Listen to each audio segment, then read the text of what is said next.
Je l'avais pas appelée, tu vois. J'ai jamais regardé en arrière. Elle est morte et j'ai même pas eu l'occasion de lui dire au revoir. Tu l'aimais? Je la détestais. D'avoir été si faible, d'avoir épousé cet homme.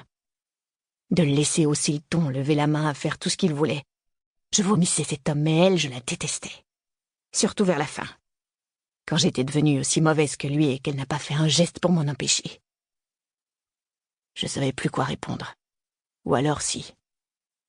Ma mère était triste. Et je dis tout bas.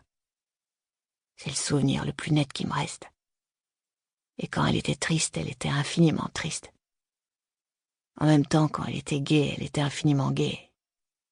Quand j'étais petit, j'aurais voulu qu'elle soit gaie plus souvent.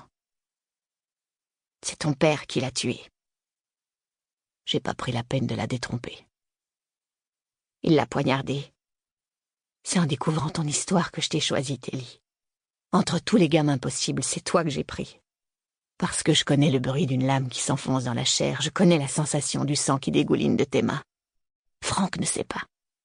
Il essaie de comprendre, mais il n'a jamais éventré que du gibier. Et c'est pas la même chose, pas vrai, Telly? C'est pas la même chose. Je suis désolée que ta mère soit morte. Je suis désolée que ta mère soit morte aussi, a-t-elle répondu avec solennité. Puis elle a fondu de nouveau en larmes et pris un autre mouchoir. Tu devrais appeler ta sœur, a-t-elle repris au bout d'un moment. Franck a son numéro et tous les renseignements qu'il te faut. Tu pourrais l'inviter à dîner. Je vous ferai ces ignobles macaronis au fromage en boîte. Merci, ai-je dit, ce qui n'était pas vraiment une réponse. Ali aussi m'avait tarabusté au sujet de Charla. Tout le monde pensait que j'avais besoin de clore ce chapitre. J'avais cassé le bras de ma petite sœur, et alors quoi, la rencontrer, voir sa cicatrice, ça allait me réconforter comme par magie. Tu ne vas pas l'appeler, m'a dit Sandra. T'as la trouille. Non. Si. J'ai honte, et je dis brutalement. Parce que je pouvais parler à cette Sandra ivre, tout comme elle-même pouvait me parler. Je frappais ma mère, a-t-elle répondu. Voilà qui était intéressant, je me suis rapprochée. Je laisse croire à Franck que je me suis enfuie de chez moi parce que mon père nous maltraitait, mais ce n'est qu'à moitié vrai. Mon père était un salaud sans cœur et sans pitié. Mais je suis surtout partie parce qu'un jour j'ai poussé ma mère dans les escaliers et ce n'était pas la première fois que je criais sur elle, que je la frappais, que je lui donnais une gifle. Sans doute même pas la 20e. Tu vois, vers 12 ans, j'ai compris que j'avais le choix entre subir les tortures de mon père ou devenir sa complice. Alors j'ai choisi. Je suis devenue sa fille. Il était tellement fier de moi, ce connard. J'ai pas bougé. Je voulais pas qu'elle arrête de parler. Même si je comprenais pas le début du commencement de cette vérité étrange, surréaliste. Derrière Sandra, la mère de famille épanouie, Sandra toujours prête à vous faire votre plat préféré, se cachait un bourreau. Ma mère a pas pleuré quand elle a atterri en bas. C'est ce silence absolu qui m'a fait peur. Pendant quelques instants, j'ai cru qu'elle était morte.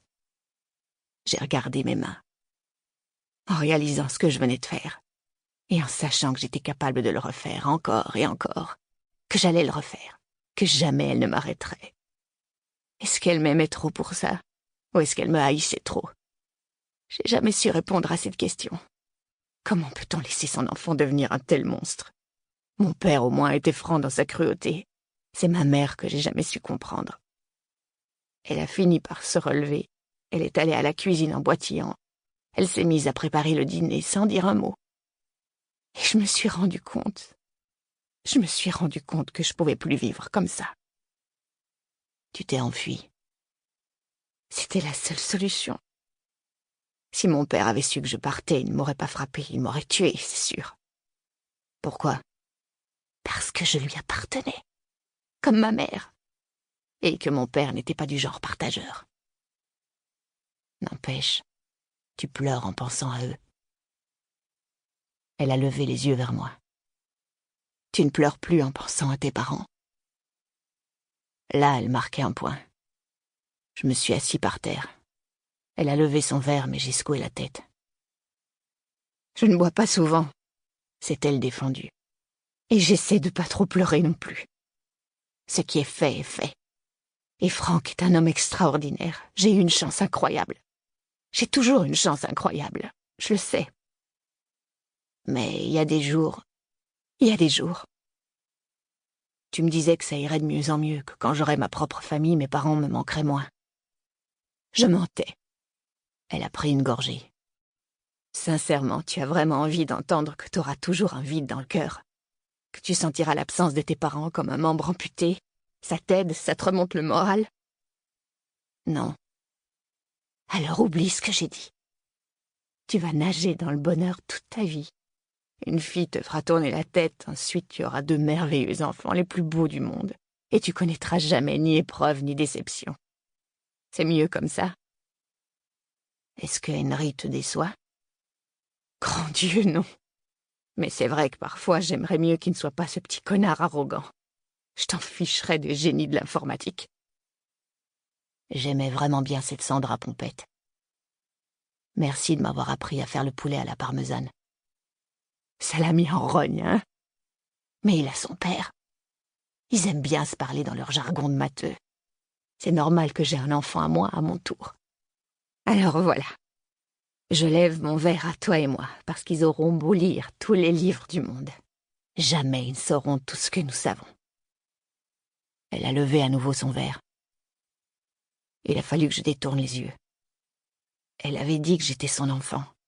Elle et moi. Je pleurais. Je le savais, mais je pouvais pas retenir mes larmes. Il est vraiment méchant, ton père? Lui ai-je demandé. Oui. Parce qu'il boit? Il se drogue? Non, mon lapin. Parce que Dieu l'a fait comme ça et que ça lui plaît. Ton père avait une excuse. Le mien n'en a pas. Mon père était saoul le soir où il nous a agressés. Mais ça n'est pas pour autant une excuse. Comme tu dis, Dieu a fait de lui un drogué et ça lui a plu. Il était plus heureux comme ça. T'étais obligé de le tuer, Telly. Ne te reproche rien. Tu n'étais qu'un enfant, tu as fait ce que tu devais faire. Peut-être que j'aurais dû m'enfuir de chez moi en emmenant ma sœur. Et peut-être que moi j'aurais dû tuer mon père, sauver ma mère. Tu vois, aucun de nous deux ne saura jamais. Tu gardes quand même un œil sur ta famille. C'est comme ça que t'as su que ta mère était morte. Ouais. Et ton père? Tu veux dire le vieillard souffreteux qui suit mon fils jusqu'à sa fac avant de filer à des rendez-vous secrets avec mon mari? J'ai ouvert de grands yeux. T'étais au courant? Franck aime croire qu'il me protège, mais j'en ai jamais eu besoin. Au bout du compte, je suis toujours la fille de mon père. Est-ce que tu vas le rencontrer? Lui accorder ton pardon? Si ton père était encore vivant, si vous vous étiez seulement blessés l'un l'autre, est-ce que t'auras envie de le voir? Est-ce que ça te réconforterait de lui offrir ton pardon? Je sais pas, la question se pose pas. Mais c'était pas tout à fait exact. Il y avait Charla, toujours Charla. Se sentirait-elle mieux si elle avait l'occasion de me pardonner? Et inversement? Sandra connaissait le bruit glaçant du couteau qui se plante dans la chair. Mais moi je connaissais aussi celui d'une batte qui broie des os.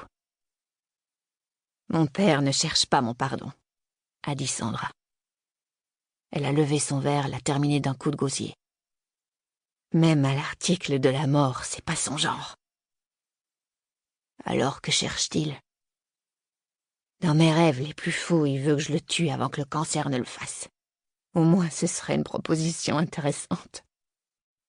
Que voulez-vous répondre à cela? Mon père est riche, a-t-elle expliqué. Honteusement, scandaleusement riche.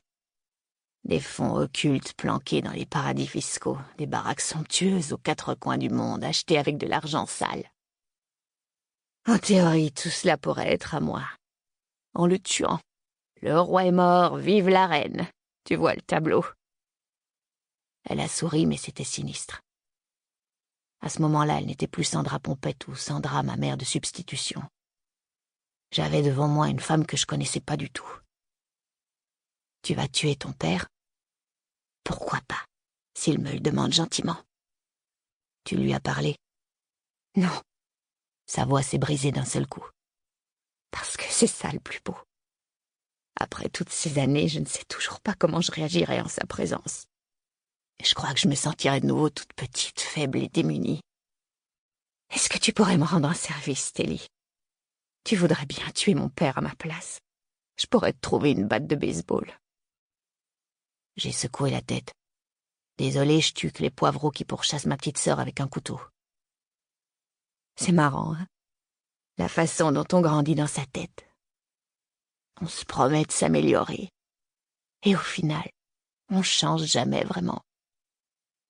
Je suis désolée, ai-je répondu, même si je savais pas très bien de quoi j'étais désolée. Parce que j'avais refusé de tuer son père ou parce que je constatais à quel point il l'avait fait souffrir. Merci de faire partie de ma nouvelle famille, Telly. Frank et Henry m'aiment. Mais il y a certaines choses que je peux pas leur confier. Des choses que toi seul peux comprendre, je pense. Nous sommes un peu des âmes sœurs, toi et moi. Et j'en suis navrée pour tous les deux. Elle a souri tristement. Mais pas moi. Ça me dérangeait pas d'être son âme sœur. C'était un honneur. Si le pire doit arriver, je t'aiderai. Il va mourir, a-t-elle répondu d'une voix plus assurée. Il va mourir. Ensuite tout sera fini et la vie reprendra son cours normal. À moins, bien sûr. J'ai attendu, mais elle n'est pas allée plus loin dans ses explications. Au lieu de ça, la consternation s'est peinte sur son visage. Telly, il se pourrait finalement que je doive te demander de garder un dernier secret pour moi.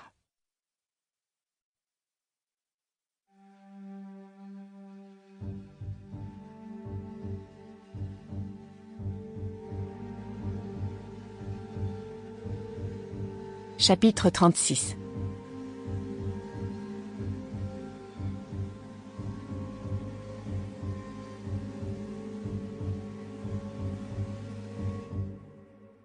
Luca est épuisé après nos aventures de la journée. Je le fais entrer dans la maison pendant que Rainy fait une ronde dans le jardin. Il engloutit une gamelle d'eau et s'allonge par terre dans le salon en lançant un regard plein d'envie vers ma chambre au bout du couloir.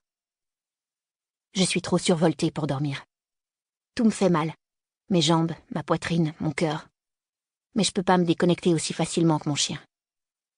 Alors j'arpente la cuisine, je me sers un verre d'eau et j'inspecte le réfrigérateur à plusieurs reprises. Je devrais manger, je devrais avoir faim.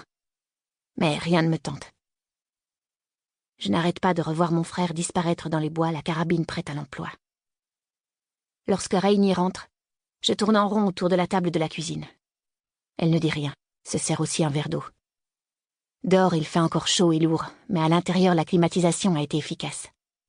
Rainy est parcouru d'un petit frisson à cause du choc thermique, et je devine les contours de son pistolet coincé dans la ceinture de son pantacourt. Tu crois vraiment que Telly est encore une menace pour moi? Je crois qu'on n'est jamais trop prudent. S'il voulait me tuer, il aurait pu le faire quand nous étions seuls cet après-midi. Il n'avait pas besoin d'attendre que ça se complique. Elle hausse les épaules mais ne range pas son arme. Je comprends qu'il ne s'agit pas de Telly. Du moins, vu l'attitude de mon frère cet après-midi, elle ne doit pas être trop inquiète sur ce front-là. Mais elle n'est pas rassurée pour autant. Car si ce n'est pas Telly qui a tué les victimes de la station-service, qui l'a fait? Rien à signaler dans le jardin? Demandai-je comme si la réponse ne m'intéressait qu'à moitié. Elle me le confirme d'un signe de tête. Tu te sens bien? Mieux que jamais, lui assurai-je. Son expression s'adoucit. C'est ton frère, Charla. Tu as le droit de t'inquiéter pour lui. J'ai l'impression qu'il va arriver un drame, et que si je pouvais me concentrer suffisamment à être assez intelligente, je pourrais l'éviter. Mais j'ai jamais été aussi intelligente, ni aussi chanceuse. Rainy ne dit rien. Elle s'assoit à la table. Au bout de quelques instants, je la rejoins.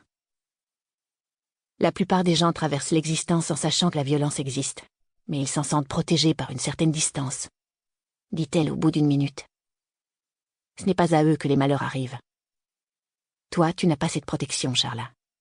Tes 5 premières années ont été un exercice de survie continuelle, et cela avant même que ton père ne vous agresse avec un couteau. Les coups du sort n'ont rien d'abstrait pour toi, ce sont des événements bien réels. Et comme tu les as connus une fois, tu t'attends évidemment à ce que le pire se reproduise. Telly est dans le pétrin. Oui. Sa façon de porter sa carabine, de parler, il va faire quelque chose de grave. Ou alors il se fera tuer en essayant. Je suis navrée, Charla. Je fais tourner mon verre d'eau. Je ne pense pas qu'il ait tué les Duval. Tu vois, on n'a pas de vidéo de ces meurtres ni rien, mais si c'était le cas, je te parie qu'on verrait l'autre gars de la station-service. Celui qui a un grain de beauté au poignet.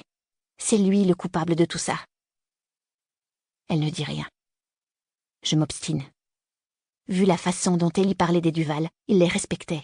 Il les appréciait. Il ne se serait pas retourné contre eux comme ça. On ne sait pas toujours ce qui pousse les gens au meurtre. Mais vous essayez, n'est-ce pas? C'est le principe du profilage. Comprendre pourquoi les gens tuent et s'en servir pour identifier le meurtrier. Rainey me regarde avec gravité. L'inné et l'acquis, me dit-elle brusquement. C'est la question de fond en matière de développement de la personnalité, surtout quand il s'agit de criminels. L'individu est-il né mauvais ou bien est-ce le résultat de ce qu'il a vécu? Telly n'est pas né mauvais, dis-je d'un air têtu. Il s'occupait de moi. Il est né dans une famille marquée par la violence. Il a été entouré de personnes toxicomanes et instables, élevé par un père qui considérait la brutalité comme un mode de résolution des conflits. Peut-être que notre environnement n'a pas été très favorable, concédai-je. Mais le tempérament inné de mon frère est bon, je le sais, même quand je l'ai vu aujourd'hui. Il y a encore du Telly en lui. Il faut me croire, Rainey. Il faut me croire. Mais je te crois, ma chérie. Telly aurait pu faire toutes sortes de choses cet après-midi, et parmi celles-là, il a choisi de te rendre à nous. Je lui en suis reconnaissante. Le silence se fait entre nous. Je voulais le sauver, finis-je par dire dans un souffle. C'est pour ça que je suis partie cet après-midi. Il fallait que je le voie, rien qu'une fois. Je voulais arranger les choses. Je sais. Comment tu arrives à dormir la nuit? Rainey a un petit sourire. Je n'y arrive pas, tu es bien placée pour le savoir. Ta mère? J'aborde le sujet parce qu'elle ne parle pas beaucoup de son passé, comme chacun de nous. Est-ce qu'elle te battait? Rainey prend quelques instants. Pas pour éluder la question, mais pour préparer sa réponse. Ma mère pouvait être maltraitante. Elle était alcoolique, tout comme je le suis. C'est parfois héréditaire. Mais je ne pense pas qu'elle ait eu l'alcool aussi mauvais que ton père, disons. En revanche, elle n'avait pas bon goût en matière d'homme. Alors certains... Moi aussi, je sais ce que c'est de devoir s'enfermer à clé dans sa chambre la nuit. Je suis désolée, lui dis-je en toute sincérité. Elle me prend la main sur la table. Ça ira de mieux en mieux, Charla. Je sais que ce n'est pas l'impression que ça donne en ce moment, mais les choses iront en s'arrangeant. J'aimerais la croire, mais elle a raison. Ce soir, c'est pas l'impression que ça donne. Son portable sonne. Elle lâche ma main pour le sortir de sa poche. Je lis sur son visage qu'il s'agit de Quincy. Mais elle ne sort pas de la pièce et reste assise en face de moi en hochant périodiquement la tête. Apparemment, Quincy a beaucoup à dire. Entendu, conclut-elle. Puis, oui, je peux faire ça. Je m'y mets tout de suite. Sois prudent. Je t'aime. À tout à l'heure. Elle repose le téléphone, prend une gorgée d'eau. Il t'a confié une mission? Elle confirme. Tu te souviens de la photo du vieil homme à la fin de l'album de Telly? Il s'avère qu'il s'agit du père de Sandra Duval, avec qui elle était brouillée. De Sandra Duval ou d'Irene Gemetti? Rainey sourit. C'est là que ça devient intéressant. Non seulement Sandra a vécu sous un nom d'emprunt, mais son père, criminel patenté, également. Est-ce que c'est pour ça qu'ils étaient brouillés? Parce qu'elle ne voulait pas participer aux activités familiales? Je ne sais pas très bien. L'important, c'est que d'après Henry, le fils de Sandra, son père était revenu dans leur vie depuis peu. Il disait qu'il était en train de mourir d'un cancer et qu'il voulait se racheter. Mais toujours d'après Henry, Sandra ne voulait pas entendre parler de lui. Donc il a commencé par contacter Henry, puis Frank, et comme tout cela n'avait rien donné, sans doute ton frère aussi. Je ne pige pas bien. La police non plus. D'où la mission qu'on m'a confiée. Identifier le père de Sandra. Si nous en savions plus à son sujet, nous serions peut-être mieux à même de comprendre ce qu'il se passait chez les Duval jusqu'à ce matin. Et ça devrait nous renseigner sur l'auteur et les raisons de leur assassinat. Je veux t'aider. Elle me toise. Mais comme on ne se refait pas, je lui rends l'appareil. Luca, devinant qu'il va y avoir du spectacle, se lève et s'approche à pas de loup pour être aux premières loges. Je demande. Le vrai nom de Sandra est Gemetti, n'est-ce pas? Rainey confirme. Donc la police n'a qu'à faire des recherches avec ce nom, Ou même trouver l'acte de naissance d'Irène pour connaître le nom de son père. Roy Peterson a fait cela, sans succès. Cela peut vouloir dire qu'Irène est née dans une petite clinique qui n'a pas numérisé ses archives pour les intégrer aux bases de données, ou alors que sa naissance n'a pas été enregistrée. Ça a du bon, les bases de données, mais tu sais ce qu'on dit. On n'y trouve que ce qu'on y a mis. Si les Djemetis appartiennent réellement au milieu du banditisme, ils ont tout intérêt à se faire le plus discret possible, à garder pour eux l'essentiel des informations les concernant. Mais il y a une troisième possibilité. Je t'écoute. Sandra Duval est un nom d'emprunt, n'est-ce pas? Qu'elle a inventé pour se couper de son passé. D'accord. Il se peut que son père en ait fait autant. Les grands criminels, il faut les voir comme des loups déguisés en agneaux. Quand il est loup, il s'appelle Djemeti. Voilà. Il se livre à certaines activités, à certains comportements dont il aimerait se dissocier. Surtout que s'il réussit un peu dans les affaires, il se peut qu'il ait aussi envie de mener une vie d'agneau, de se promener librement, de profiter des fruits de son travail. D'où le deuxième nom. En l'occurrence, l'homme s'est présenté à Henry sous le nom de David Michael ou David Martin. Peut-être même David Michael Martin, quelque chose comme ça. Rien que des prénoms. Rien que des noms très fréquents, corrige Rainey. Je comprends. Pour qu'il soit plus difficile de le retrouver. Il doit y avoir des centaines de milliers de David dans le monde. Pareil pour les Martin, les David Martin. Exactement. Il se cache à la vue de tous en adoptant un nom si banal que personne ne le remarquera ou ne sera en mesure de le localiser s'il le souhaite. Tu peux pas faire des recherches sur tous les David ni tous les Martin. Donc tu vas te concentrer sur Djemeti. En fait, le sergent Roy Peterson creuse la piste Djemeti. C'est le nom du loup, or c'est Roy qui a accès aux fichiers de la police criminelle. Ce qui me laisse la recherche qui demande le plus de temps. Partir à la pêche sur Google avec l'un des noms les plus communs de la planète. Je fais la moue, me mords la lèvre. Je suis sûre que t'as un plan. Si tu étais une étudiante qui devait faire cette recherche sur Internet, comment t'y prendrais-tu? Alors, on ne peut pas se contenter de taper David, ou Martin, ou Michael. On obtiendrait beaucoup trop de résultats. Donc il faut ajouter des critères, susceptibles de restreindre le champ des recherches. Qu'est-ce que tu proposerais? Que savons-nous de ce type? Est-ce qu'il est de Bakersville comme Sandra? En fait, on pense qu'il vit dans la région de Portland. Disons dans l'Oregon, par sécurité. Bon, donc on veut une combinaison des David, Michael et Martin qui vivent dans l'Oregon. La liste va être longue.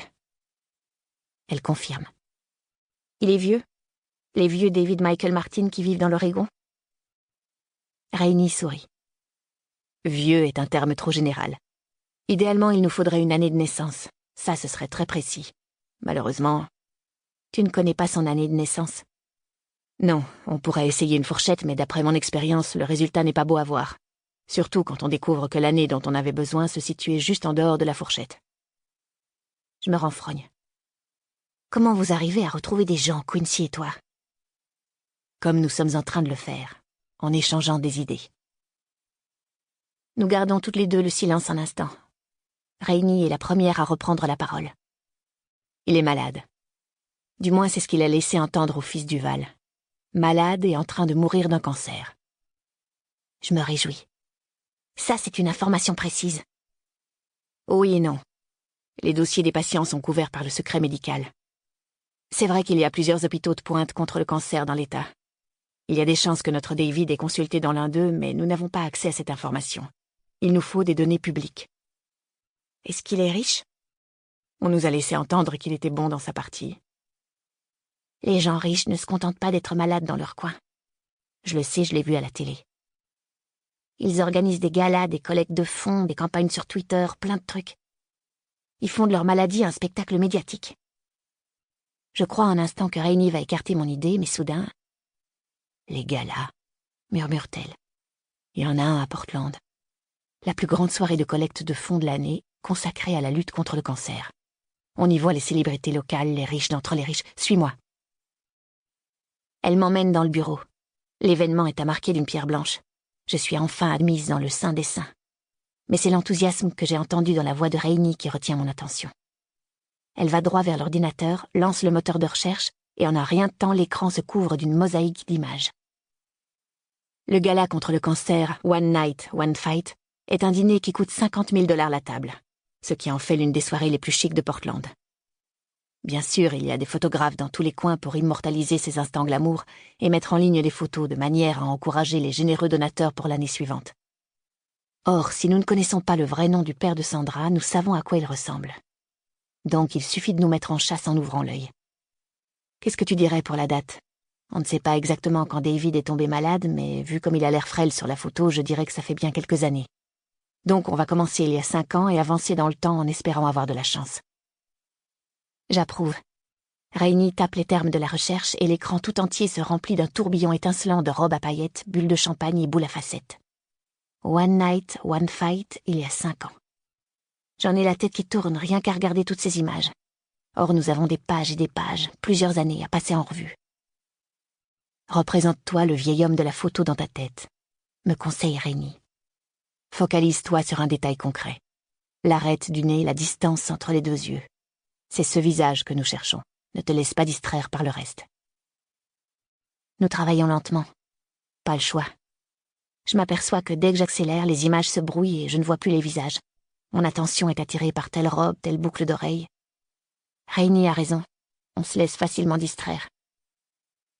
Après avoir fait défiler toutes les photos d'il y a 5 ans, Rainy est obligée de télécharger celle du père de Sandra sur son téléphone pour rafraîchir l'image mentale que nous en avons. Elle l'agrandit jusqu'à ce que nous ne voyions plus que son visage. Avec le grossissement, il paraît flou et déformé, mais Rainy m'apprend les ficelles du métier. Sur une feuille de papier, nous esquissons le contour de sa mâchoire, la forme de son nez, de ses yeux et de ses lèvres. Pas un visage, mais ses grandes lignes. Voilà l'homme que nous cherchons, me rappelle-t-elle. Ne t'occupe pas des cheveux, des tenues, des bijoux, du décor. Voilà les éléments qui nous permettront de l'identifier. One Night, One Fight, il y a 4 ans. Elle charge les images. Nous reprenons notre track. Jamais j'aurais pensé qu'autant de gens aimaient porter des paillettes. Il y a même des nœuds papillons à paillettes. Il y a 3 ans. Rainy nous apporte des gouttes pour les yeux. Les images déteignent les unes sur les autres. J'en peux plus des tenues de soirée, des cheveux bouffants et du fard à paupières bleues. J'ai aussi un peu faim à force de voir des images de nourriture. Et en même temps la nausée à cause de toutes ces grosses taches de couleur. Je peux arrêter, me dit Rainy, me reposer un peu. Mais je devine qu'elle-même va continuer, alors je suis bien décidée à en faire autant. C'est comme le jeu Où est Charlie, et nous n'avons pas encore trouvé notre personnage. Pas moyen d'aller se coucher avant d'avoir gagné. One Night, One Fight, il y a 2 ans. Rainy charge les photos. Nous nous penchons toutes les deux vers l'écran pour le scruter, commençons à descendre lentement sur la page. Je le vois. Pas tout de suite, il est sur le côté de l'image. Il porte un smoking noir comme les autres hommes. Mais c'est sa main autour du verre de champagne qui attire mon attention. Une main de vieux sous les lumières vives de la fête. La photo ne montre que son profil, mais je regarde son nez, comme Rainy me l'a appris, et je sais aussitôt que c'est lui. Là, regarde, c'est lui. Rainy suit mon doigt qui pointe l'image sur l'écran. Possible, reconnaît-elle. Elle double-clique sur la photo, l'agrandit. Le vieillard fait partie d'un groupe dont les membres se serrent les uns contre les autres. Il se trouve à côté d'un type sérieux qui a l'air en meilleure forme et d'un autre encore plus jeune, une jolie fille au bras. Ils sont tous ensemble, je pense. À leur façon de se tenir si proches, ils ne viennent pas de se rencontrer. Ils se connaissent déjà. Sa famille. Mais Rainy ne regarde plus le vieil homme. Son regard s'est porté sur le plus jeune. Elle tique, cligne des yeux, tique encore. Je jurerais l'avoir déjà vu quelque part. Comment il s'appelle ? Comment il s'appelle ? Je brûle de le savoir. Rainy lit la légende. David Michael Martin. Vraiment un nom idéal pour se fondre dans le paysage. Président de GMB Enterprises. Continue-t-elle, puis... Elle s'interrompt, quitte l'écran du regard et se tourne vers moi en ouvrant de grands yeux.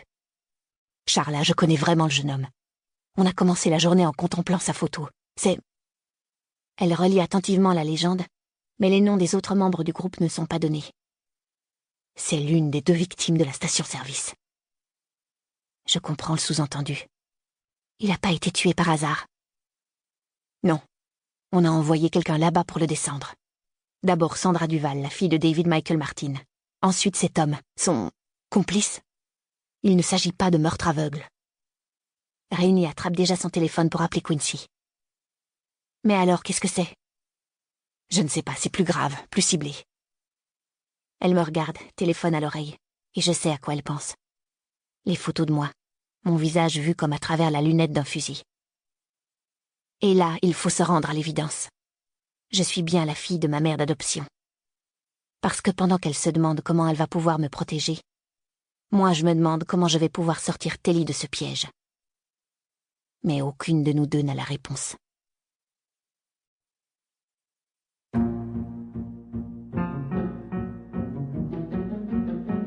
Chapitre 37.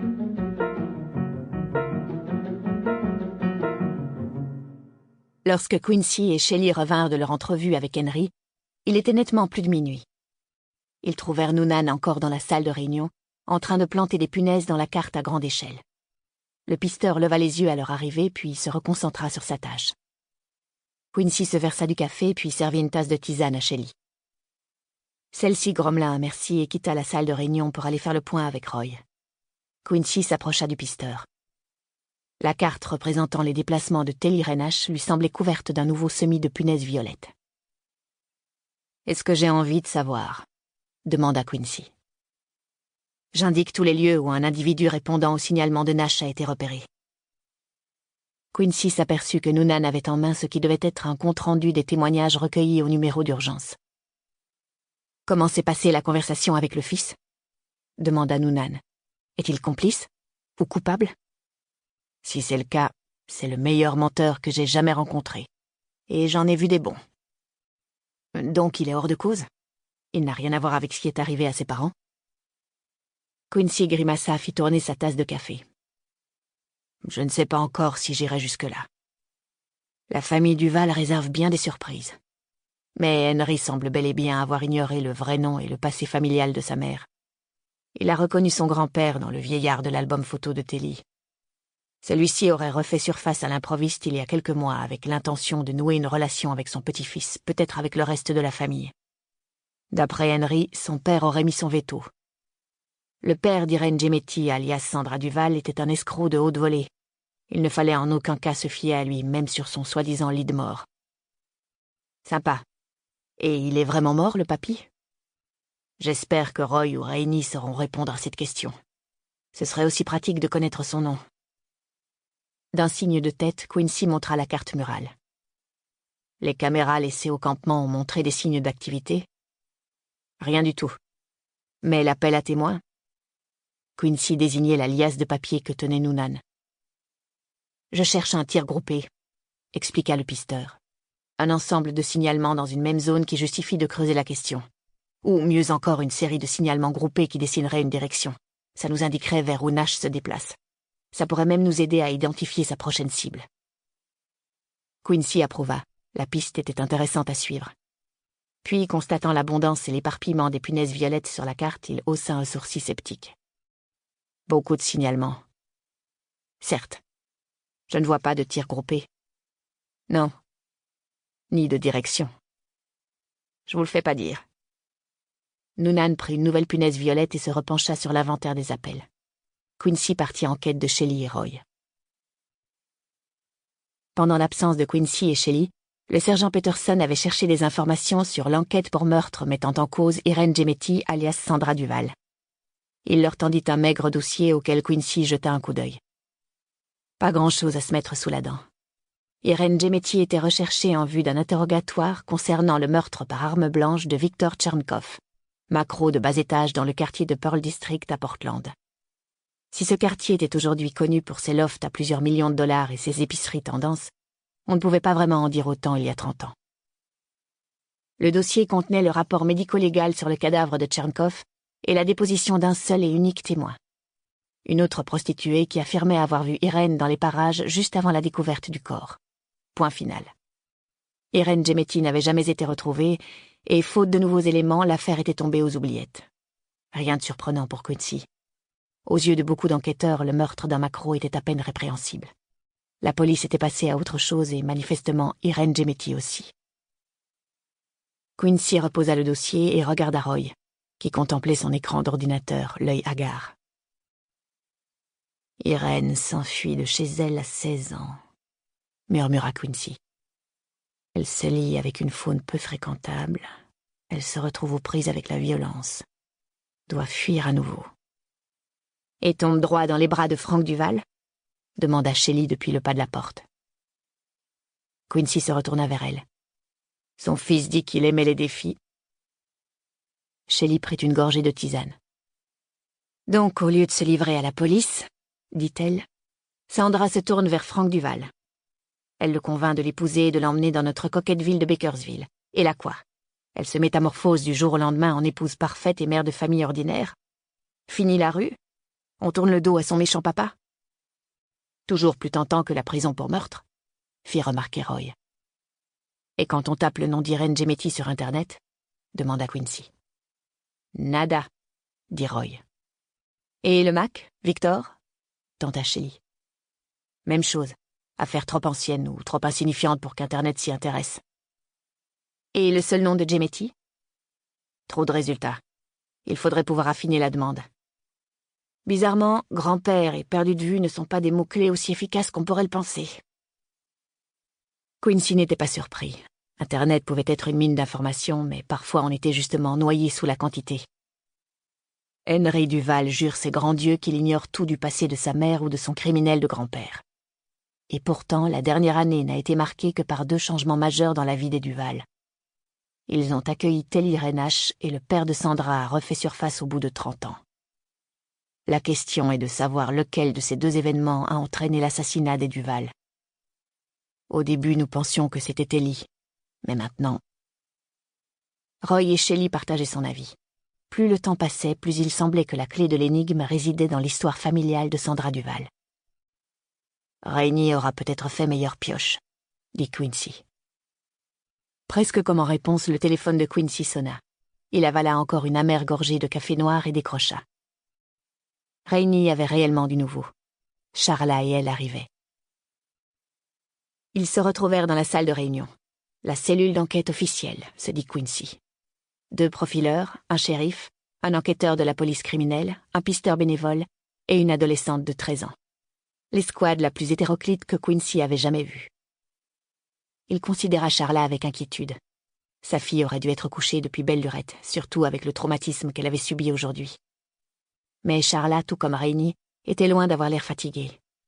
En fait, elles semblaient toutes les 2 excitées comme des puces. Quincy éprouva un immense sentiment de fierté. Pour sa fille, pour sa femme, pour cette famille qu'il avait tant de chance de pouvoir dire sienne. Rainey largua une pile de documents sur la table. Encore des photos, constata Quincy. Imprimées depuis leur ordinateur, manifestement. Elle les fit circuler. « Je vous présente David Michael Martin, » dit-elle. « Ancien PDG de GMB Enterprises. Décédé d'un cancer il y a 5 semaines. » Quincy prit la photo de groupe qu'il avait devant lui. Le frêle vieillard en grande tenue de gala ressemblait bel et bien à l'homme de l'album photo de Telly. Le regard de Quincy se porta ensuite sur le jeune homme. Rainey hocha la tête d'un air entendu. « Par ailleurs, je vous présente l'une des 2 victimes de la station-service, Richie Peirce. Il n'avait pas de pièce d'identité sur lui au moment du meurtre. Mais quand j'ai découvert qu'il avait un lien avec David Michael Martin, j'ai appelé le légiste pour lui demander de faire une recherche sur ses empreintes digitales. » Rainey lança un regard vers Shelley. « J'espère que vous n'y voyez pas d'inconvénient. »« Aucun. » Il s'avère que Richie travaillait aussi pour GMB Enterprises, au sein de leur agence de location de bateaux de pêche. La voiture garée devant la station-service, se rappela Shelley. Elle était immatriculée au nom d'une boîte domiciliée à Nehalem. Tout juste, confirma Rainey. Précisons que la société GMB Enterprises a été créée il y a 40 ans. De l'import-export à la petite semaine spécialisée dans l'huile d'olive et le vinaigre. Quelques sourcils étonnés se levèrent autour de la table. Depuis cette époque, GMB a grossi jusqu'à peser 100 millions de dollars, en faisant un petit peu de ci, un petit peu de ça. De l'import-export, du transport, de la location de bateaux de pêche, tout ce que vous pouvez imaginer, GMB le fait. Du moins sur le papier. GMB est une société écran, s'exclama Charla dont Rainey avait manifestement fait l'éducation. Et une société très profitable, vous pouvez me croire. David Michael Martin, autrement dit le père de Sandra, en était le PDG depuis sa création il y a 40 ans. Mais à sa mort, la succession a été prise par le directeur financier, Douglas Peirce, le père de Richie. Noonan leva la main. Un instant. Le coup de la société écran, je comprends. GMB servait de couverture au père de Sandra, c'est ça? Puisque, d'après ce qu'on sait, ce David Michael Martin était un mafieux, en gros, une sorte de parrain. Rainey confirma d'un signe de tête. Mais il est possible de blanchir de l'argent sale, expliqua Quincy, en l'investissant dans une entreprise déclarée. D'où la création de GMB par David Michael Martin. C'était la façade légale qui dissimulait ses activités occultes. Rainey confirma de nouveau. Mais voilà que Martin meurt, continua Noonan, d'un cancer. Et comme toujours en pareil cas, il faut un nouveau dirigeant à l'entreprise. Douglas Peirce, répéta Rainey. En tant qu'ancien directeur financier, il devait connaître tous les tenants et aboutissants des activités de la société, légales ou occultes. Vu le poste qu'il occupait, son rôle était précisément de convertir tous les gains illicites en profits licites. On est d'accord, mais son fils, Richie, fait partie de nos victimes, demanda Noonan. C'est là que je décroche. Si Douglas Peirce est le grand bénéficiaire de la disparition de ce Martin, comment se fait-il que son fils se soit retrouvé l'un des grands perdants? C'est ce qu'il nous reste à découvrir, admit Rainey. Mais nous sommes maintenant sûrs que ces meurtres ne sont pas le fruit du hasard. Sandra Duval et Richie Peirce ont un lien, la société GMB Enterprises, autrefois dirigée par le père de Sandra et maintenant par celui de Richie. Le silence se fit autour de la table. Même Quincy avait du mal à démêler les fils de cet imbroglio. Est-ce qu'on saurait si Sandra était sur la liste des gens payés par GMB? Demanda-t-il finalement. Si elle avait actuellement un lien avec l'entreprise? Non. Même sous le nom d'Irene Gemetti. Je n'ai pas retrouvé de compte en banque au nom d'Irene Gemetti, donc je n'ai évidemment aucune trace de paiement qu'elle aurait reçu. Mais si on part de l'idée que GMB n'est qu'un décor en trompe-l'œil, il se produit en coulisses des opérations entièrement différentes que nous n'avons aucun moyen de connaître. Donc je ne peux pas être catégorique. Mais à première vue, Sandra et Irene ne recevaient pas d'argent. Roy intervint. J'ai examiné les relevés bancaires de Sandra Duval. Ils ne font apparaître aucun revenu inexpliqué, ni sous la forme de versements mensuels, ni sous celle d'une rentrée ponctuelle. Et je n'ai rien trouvé non plus au nom d'Irene Gemetti. Donc, à l'origine, dit lentement Quincy, Irene avait un lien avec GMB Enterprises par l'intermédiaire de son père, David Michael Martin. Mais à 16 ans, elle s'est enfuie et a commencé une toute nouvelle vie sous une nouvelle identité, avec Frank Duval. L'absence de mouvement financier confirmerait qu'elle a véritablement rompu avec son ancienne vie et avec son père. Henry n'avait pas tort sur ce point. Jusqu'au jour où son père l'a retrouvée, dit Shelley. Il a commencé par contacter Henry à l'université, puis par rencontrer Frank, et ensuite, on peut le penser, Telly. Henry vous a-t-il dit pourquoi son grand-père s'était manifesté? Demanda Rainey. Les remords d'un homme qui voit sa fin approcher, dit Quincy. Mais peut-être aussi le désir de recruter Henry pour l'entreprise familiale. Rainey ouvrit de grands yeux. Il a accepté? Lui dit que non. Mais est-ce que je lui ferai confiance à 100%? Quincy consulta Shelley du regard. Celle-ci n'avait aucune certitude. S'il a rejoint la petite entreprise, cela lui donne une raison de plus de nous mentir.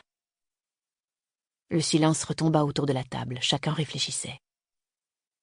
Pour corser le tout, ajouta enfin Rainey, Richie Peirce a un casier judiciaire.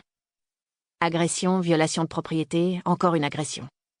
Son père est peut-être le crack de la finance qui se cache derrière les entreprises criminelles de GMB, mais Richie avait plutôt l'air adepte des bonnes vieilles méthodes musclées.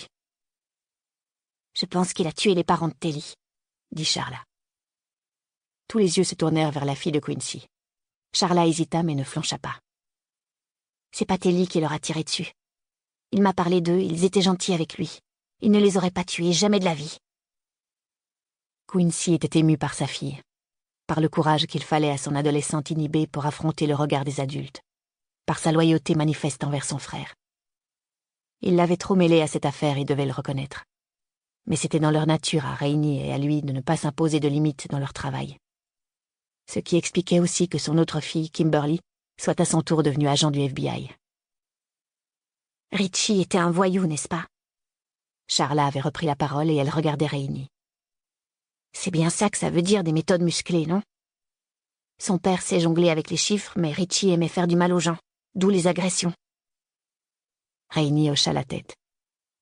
Donc il a tué Sandra et Frank, conclut Charla, parce que c'est ce que font les voyous. Ils tuent les gens. Mais pourquoi? Demanda Rainy sans la brusquer. Ce n'est pas parce que Richie a commis des violences par le passé qu'il a tué 2 personnes. Son père le lui a demandé, dit Charla. Quincy et les autres ne suivaient plus. C'est comme ça que ça marcherait, non? Continua Charla. Tu disais que c'est maintenant le père de Richie qui dirige l'entreprise. Donc Richie a forcément agi sur son ordre.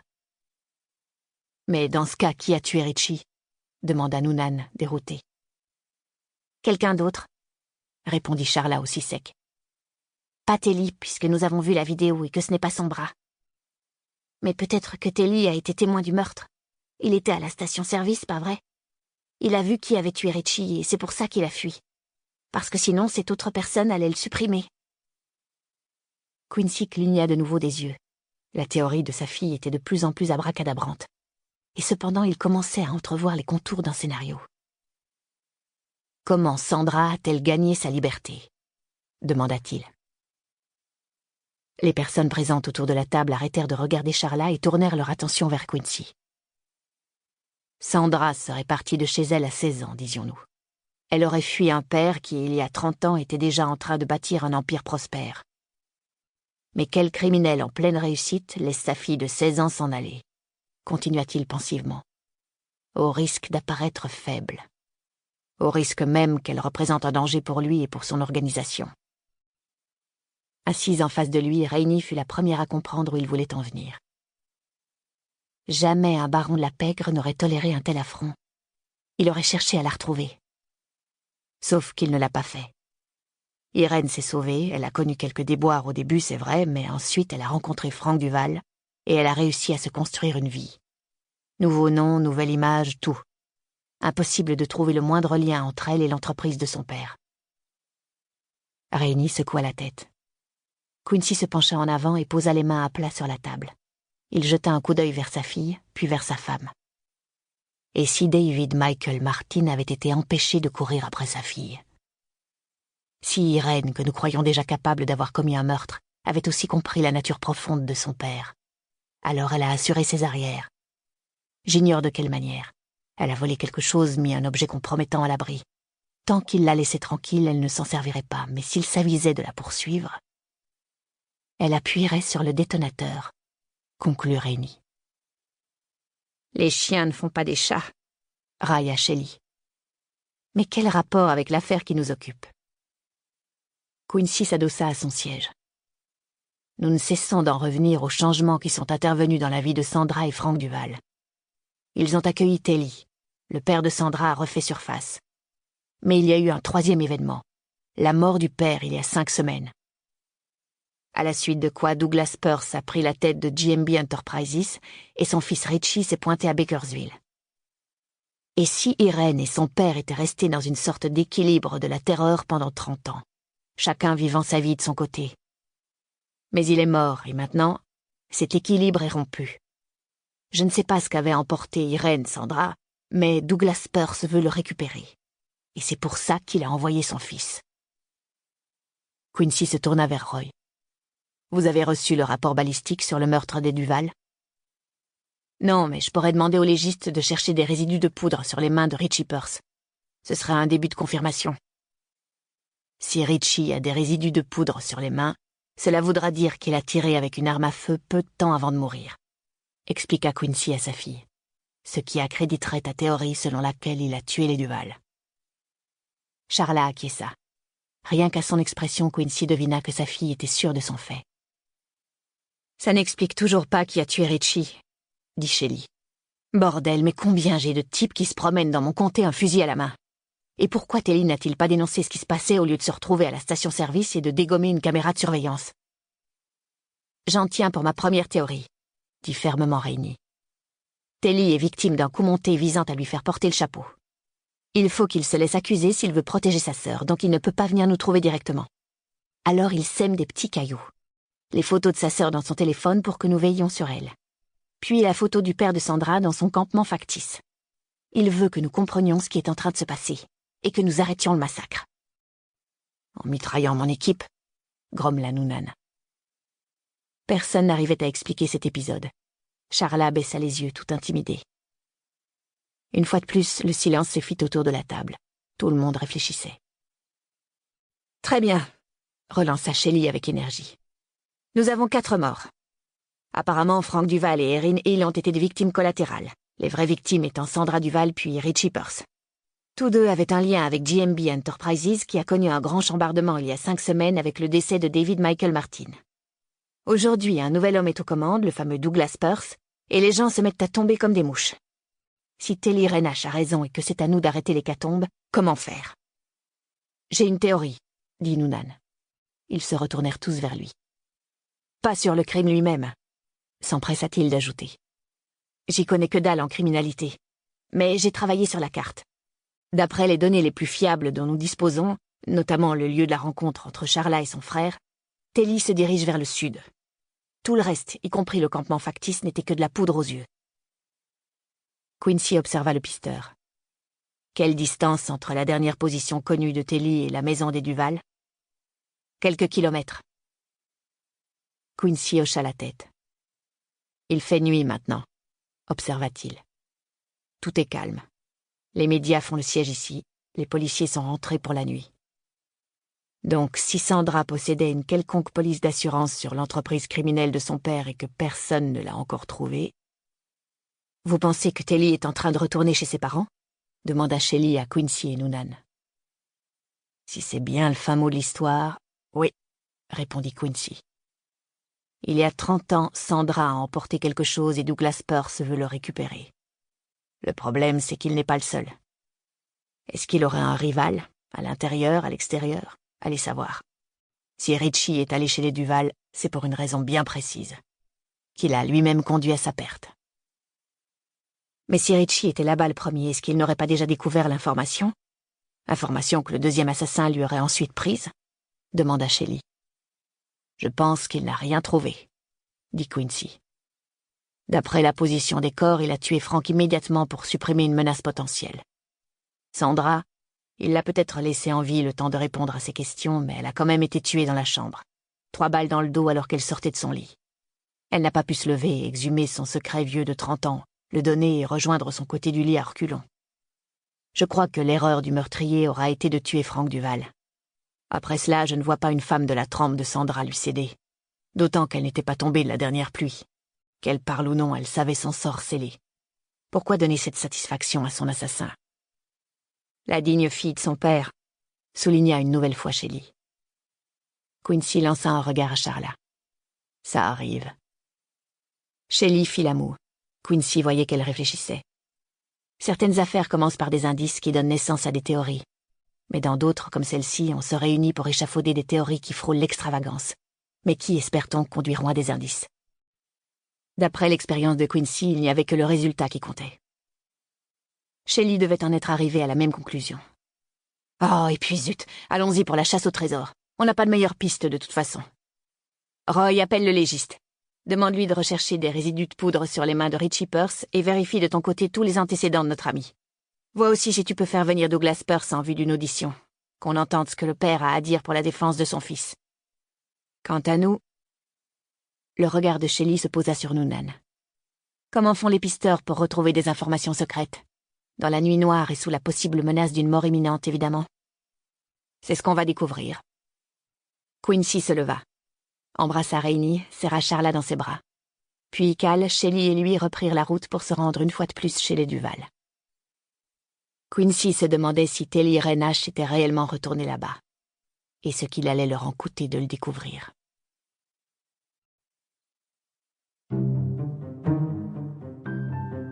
Chapitre 38.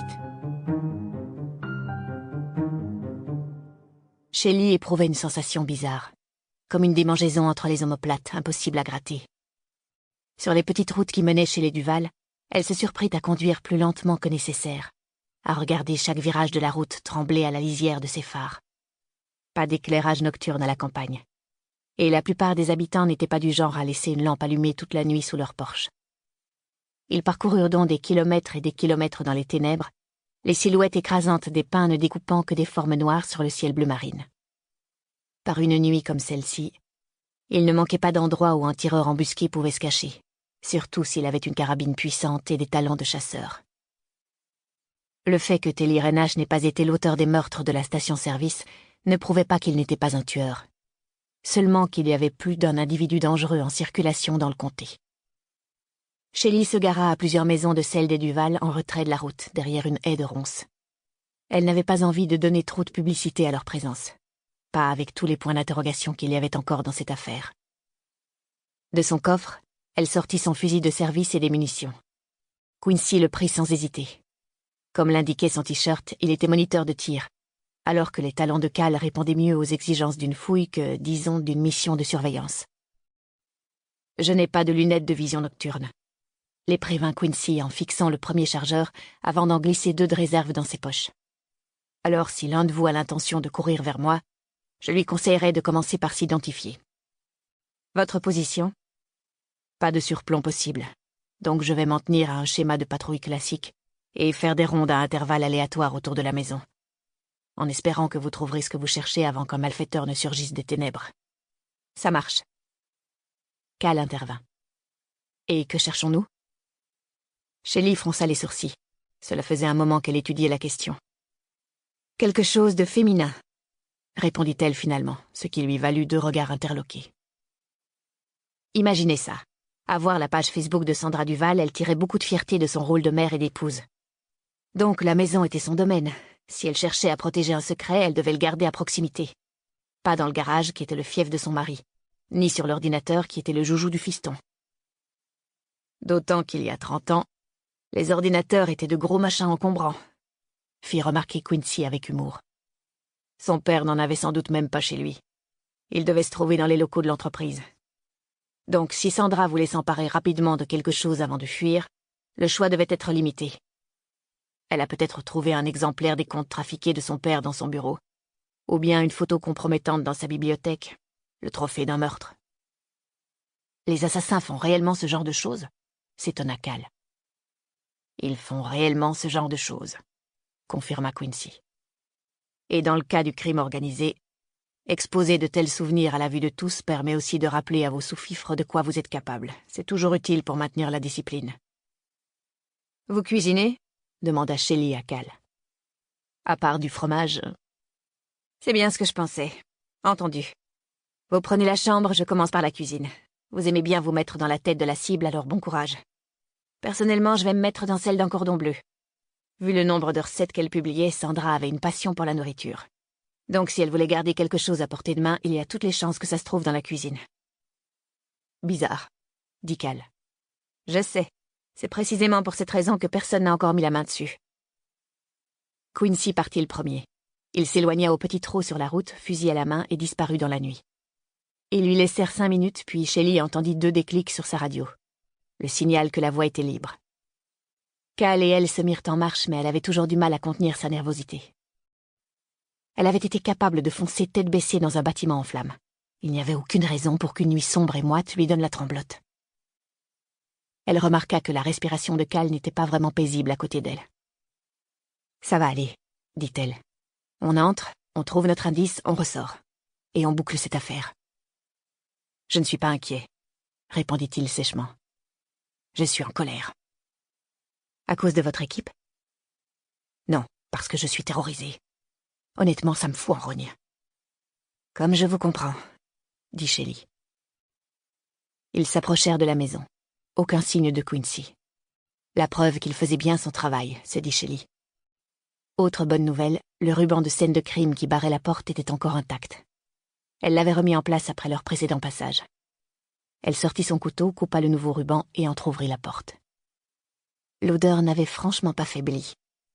Cal et elle prirent tous les 2 un instant. Dernière goulée d'air frais avant de plonger. Shelley passa la première, suivie de Cal.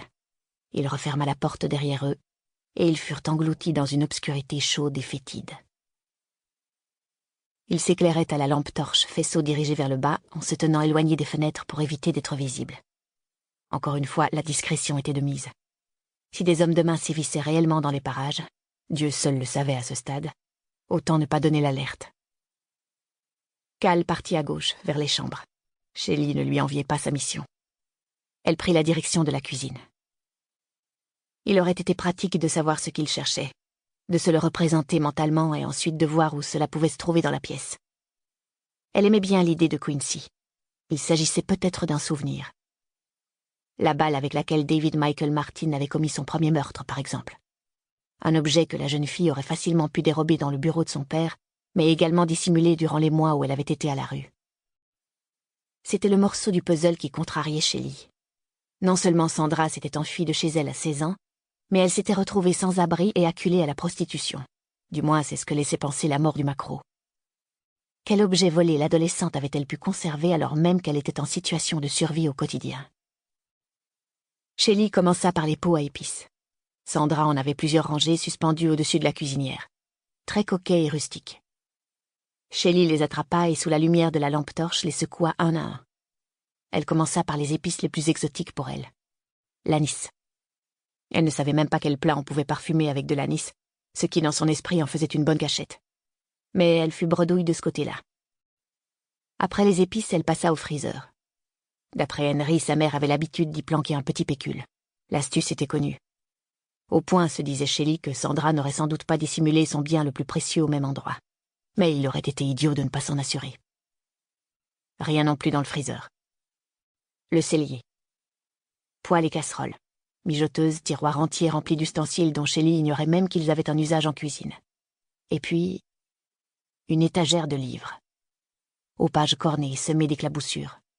Depuis le grand classique Joy of Cooking, jusqu'à un mince guide pour mijoteuses à la tranche jaunie, en passant par un classeur rempli de recettes découpées dans des revues. Une bibliothèque précieuse et régulièrement consultée. Personnelle. C'était là. Shelley le sut sans l'ombre d'un doute. Ses livres de cuisine étaient à Sandra ce que ses carnets intimes étaient à Telly. Sa joie et son salut, mais aussi la source de sa détermination. Chaque repas qu'elle préparait, chaque moment qu'elle créait pour sa famille, renforçait l'image de Sandra Duval, la femme qu'elle voulait être. Tout, sauf la fille de son père, finalement. Shelley descendit tous les volumes de l'étagère. Ils formaient une pile impressionnante. Puis elle les examina en commençant par celui du haut, avec des gestes vifs à présent, consciente du temps qui passait pendant qu'elle tournait les pages de plus en plus vite. Elle cherchait des feuilles qu'on aurait insérées dans les ouvrages, peut-être même des bouts de papier collés par-dessus une recette, à l'intérieur d'une recette. Disons une liste d'ingrédients pour faire une mousse au chocolat dans laquelle on trouverait d'un seul coup le nom de complice. Ou des instructions pour faire dorer un poulet qui serait émaillé de numéros de compte en banque, de consignes pour faire un virement ou autre. Un livre, le suivant, le suivant. Rien, rien, rien. Cal entra, bouche ouverte, souffle court. Il vit ce qu'elle était en train de faire, puis sans un mot alla au réfrigérateur, ouvrit le freezer et se mit la tête à l'intérieur. Il essayait de s'éclaircir les idées, se dit-elle, ou d'engourdir son sens de l'odorat après une heure passée dans un abattoir. Inutile de lui demander s'il avait trouvé quelque chose. Il l'en aurait immédiatement informé. Tout comme lui-même n'avait pas besoin de lui poser la question en la voyant feuilleter le dernier volume. « C'est forcément là !» ronchonna-t-elle en refermant le livre de recettes pour mijoteuses et en contemplant la pile reconstituée. « Ça, c'est Sandra Duval !» Cal ne dit rien, garda la tête dans le freezer. « Ce sont ses bibles. Frank n'y aurait jamais touché, ni Henry, ni son père, ni un tueur à gages. »« J'aime bien les livres de cuisine, » dit Cal depuis le freezer. « Il y en a de vraiment chouettes qui ont été écrits par des moines sur la fabrication du fromage. D'autres de l'époque des pionniers aussi. » Shelley regarda la pile, la cuisine autour d'elle. Elle était dans le vrai, aucun doute. Alors qu'est-ce qu'elle avait raté? Son regard se posa sur l'étagère vide. L'écrin idéal. Bien sûr, parce que même si quelqu'un avait l'idée d'envoyer valdinguer les livres de Sandra, qui aurait songé à fouiller? Elle passa la main sur le bas de l'étagère, les côtés, le dessous, et là, une détonation. Sèche, de quoi leur vriller les nerfs, immédiatement suivie de deux autres. La fenêtre de la cuisine vola en éclats. « Couchez-vous !» hurla Cal. De nouveaux coups de feu illuminèrent la nuit. « Quincy !» cria Shelley dans sa radio en se jetant à terre et en dégainant son arme. Mais son appel resta sans réponse.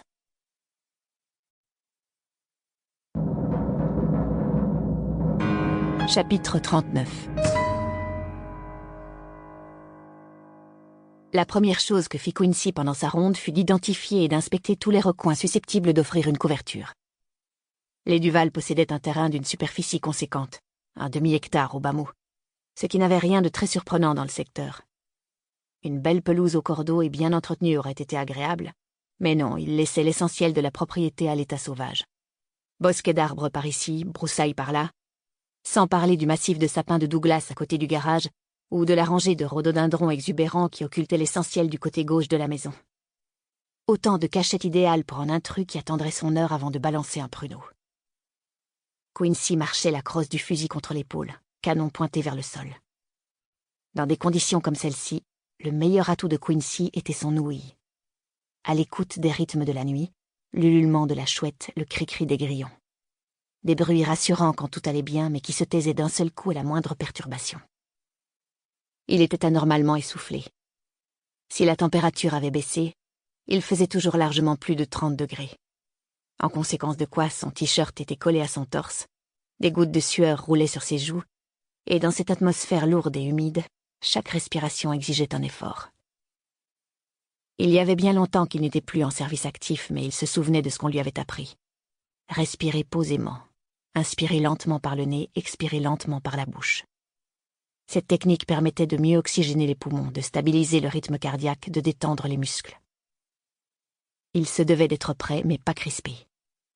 Les tensions provoquaient des crampes musculaires et brûlaient de l'énergie sans nécessité, si bien que, lorsque venait enfin le moment d'agir, la sentinelle était trop lessivée pour réagir correctement. Inspirer, expirer. Balayer la forêt du regard, l'arrière de la maison, sous la terrasse. Écouter les grillons. Longer le côté des chambres, apercevoir des flashs de lumière par les fenêtres, Cal qui cherchait, puis tourner au coin vers la façade, inspecter les rhododendrons. Répéter la manœuvre, mais en sens inverse. Ou alors longer une fois dans chaque sens la même façade, puis la suivante, et encore la suivante. Varier les parcours, éviter la routine. Si quelqu'un l'épiait, Quincy voulait au moins lui donner du fil à retordre. Il faisait donc en sorte que ses déplacements soient imprévisibles et son corps ramassé sur lui-même. Il venait de s'immobiliser une nouvelle fois au coin du garage, l'endroit précis où le père de Sandra avait été pris en photo, quelques semaines, quelques mois plus tôt. Une question lui traversa l'esprit. Si l'homme se tenait là, devant le garage, qui avait pris cette photo? Manifestement, elle n'avait pas pu être prise depuis la maison. Elle avait dû l'être depuis le jardin clôturé. Peut-être depuis l'endroit où un autre buisson de rhododendrons débordait de la barrière. Il venait de faire un nouveau pas lorsqu'un coup de fusil claqua. Il se laissa tomber par terre. Sans réfléchir, une réaction instinctive. Il était à découvert au milieu de l'allée, à plusieurs mètres de l'abri le plus proche. Alors il s'était laissé tomber le nez sur l'asphalte lorsqu'un deuxième coup retentit et que la balle ricocha sur le sol à côté de son oreille. Il fallait qu'il se mette en sécurité, tout de suite. Qu'il trouve un angle pour riposter, tout de suite. Qu'il rentre chez lui auprès de sa femme et de sa fille, tout de suite. Reptation. Le fusil devant lui, il se tortilla sur l'asphalte chaud jusqu'à la rangée de sapins qui jouxtait le garage. Ce n'était pas pour rien si l'armée adorait obliger ses recrues à se promener sur le ventre à longueur de journée. Cela pouvait vraiment être utile. 3 nouvelles balles. Bang, bang, bang. Il tressaillit et baissa la tête, mais se rendit compte au même instant que ses tirs étaient différents. Ils venaient de devant lui, pas de derrière. Des tirs croisés, 2 tireurs qui le pilonnaient. Nouveau tir, une vitre vola en éclats. Il entendit Shelley crier son nom, mais il n'était pas en mesure de répondre. Il avançait centimètre par centimètre, et comme tout son poids reposait sur son torse et ses bras, il était presque incapable de respirer. Enfin, il toucha au but. Le bord de l'asphalte, l'humus. Il roula sur lui-même. 4 roulés-boulés et il fut derrière le sapin à bout de souffle. Il aurait voulu que ces arbres soient jeunes et touffus plutôt que des géants tout en jambes, sans branches basses. Il mit enfin la main sur sa radio. 2 tireurs, indiqua-t-il à bout de souffle. Ne sortez pas de la maison. Je répète, ne sortez pas. Vous seriez pris entre 2 feux. Appelez des renforts. Il nous faut une unité du SWAT. Compris. Ensuite, la voix de Shelley ne sortit plus de sa radio, mais il l'entendait comme un murmure à travers la vitre brisée, à une quinzaine de mètres de là. Il se rendit compte qu'il saignait. Du sang coulait sur sa joue. Il avait une tache humide sur l'épaule gauche, une sensation de brûlure dans l'avant-bras droit. Est-ce qu'il avait réellement pris une balle? Est-ce qu'il avait été touché par ricochet? Il n'aurait pas su le dire, et l'heure n'était pas aux inventaires. Les premiers tirs venaient du bout de l'allée. Il en était certain. Quelqu'un s'approchant de la propriété avait découvert Quincy et ouvert le feu. Un voisin ombrageux, convaincu d'avoir surpris un intrus. Il y avait peu de chance. Un voisin l'aurait au moins interpellé, n'aurait pas tiré sans sommation. Et cela n'expliquait pas non plus le deuxième tireur, de l'autre côté. Était-il perché dans un des sapins? Encore une fois, ils étaient maigrelets et dépourvus de branches basses. Pas facile d'y grimper. Un autre point en hauteur, dans ce cas. Le regard de Quincy monta vers le toit. Là, à côté de la cheminée. Une ombre qui n'aurait jamais dû s'y trouver. Quincy jura dans sa barbe. Quelle erreur de débutant. Il n'avait jamais regardé en l'air, jamais pensé à ce fichu toit. Et voilà le résultat. Toute son équipe était clouée sur place et lui-même troué comme une passoire. Abruti, se dit-il. Mais là encore, l'heure n'était pas à faire la liste de ses bévues. Lentement, il leva son fusil et le cala au creux de son épaule gauche. Le mouvement le fit légèrement grimacer, mais en tout état de cause, la blessure semblait plus superficielle que profonde.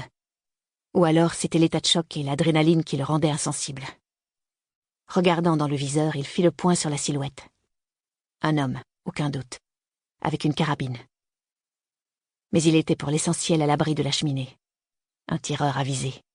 Il avait soigneusement choisi sa position. Juste à ce moment-là, 6 tirs retentirent coup sur coup, en provenance non pas du toit mais de l'autre côté. Les balles vinrent se loger les unes après les autres dans la façade de la maison, du côté de la cuisine, là où il avait entendu la voix de Shelley. Quincy se retourna pour essayer d'identifier cette menace pendant que derrière lui la silhouette sur le toit ripostait. Bang, bang, bang. Un choc, métallique. Sur une voiture plongée dans le noir, comprit Quincy. Garée de l'autre côté de la route, à peine visible. Mais la 3e balle du tireur perché atteignit sa cible et fit voler en éclats le pare-brise. Une seconde plus tard, le moteur démarrait et la voiture s'éloignait sur les chapeaux de roue. Un tireur de moins. Restait l'autre. Mais lorsque Quincy se retourna, le toit était désert. Il resta à l'abri de la rangée d'arbres qu'il suivit jusqu'à l'arrière de la maison. Ce fut là qu'il le retrouva. Même s'il s'y attendait plus ou moins, Quincy se surprit à agripper son fusil plus fermement, le souffle bloqué dans la gorge. Le garçon se tenait à 3 mètres de lui, sa carabine mollement tenue dans les bras, le visage masqué par l'obscurité. Charla avait raison. Il s'était grimé de telle sorte que seul le blanc des yeux ressortait dans la nuit. C'était une vision fantastique, comme s'il n'était pas tout à fait humain. « Telly Reynash », dit posément Quincy. « Vous n'avez rien à faire ici », répondit le garçon d'une voix moins furieuse que catégorique. « Vous devriez être chez vous pour protéger ma sœur. » La protéger de qui? C'est vous l'expert, à vous de le découvrir. Moi, j'ai d'autres priorités comme celle de sauver ma peau. Tu nous as laissé une photo du père de Sandra. Tu voulais qu'on se renseigne sur lui. Ça a fait avancer l'enquête. Telly avait l'air réellement curieux de le savoir. Il s'appelle David Michael Martin. Il est à la tête d'une organisation criminelle. Du moins, il l'était jusqu'à sa mort. Mais tu le savais déjà, n'est-ce pas? C'est toi qui l'as rencontré ici. Lentement, le garçon le détrompa d'un signe de tête. Il continuait à scruter les alentours, vigilant. Non, c'est elle. Elle disait qu'elle le ferait pas, qu'elle avait rien à lui dire, mais je me doutais. La famille reste la famille. Même quand on la hait, c'est difficile de s'en détacher. Sandra a fait venir son père. Je les ai entendus parler. Alors je suis sorti discretos pour prendre cette photo à tout hasard. Que voulait-il? Je sais pas très bien. Il arrête pas de lui dire qu'il allait mourir. Elle disait « Alors vas-y, fais-le », qu'il avait pas besoin de sa permission. Mais il lui demandait pas son pardon. J'ai plutôt eu l'impression qu'il essayait de la prévenir. Quand il serait mort, il pourrait plus la protéger. Mais je savais pas ce que ça voulait dire. Et ensuite, Telly haussa les épaules.